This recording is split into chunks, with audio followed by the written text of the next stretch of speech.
Inilah suasana hari ini. Masih kita di arah ke Gunung Pak ya, melalui Gunung Nias.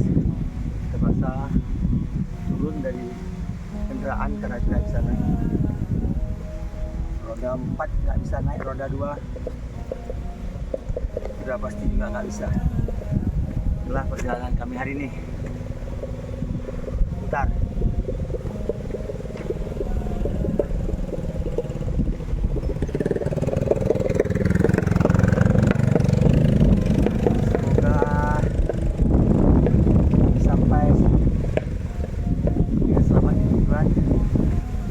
Dan direncanakan hari ini juga ke Bubur Indah Seratu serta Simpang 4. Jadi kita lihat cuaca keadaan dulu.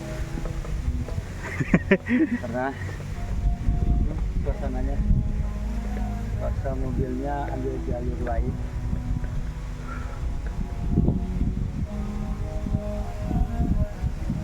Nah, itu di bawah sana. Ya, akhirnya ini.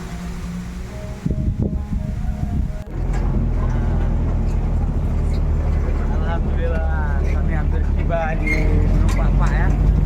Sudah nampak masjidnya dari jauh, sudah nampak yang warna biru ya. Warna biru. Ini bongkar, turun lagi satu lagi tangga, satu di bawah. Biar kesana, biar kesana.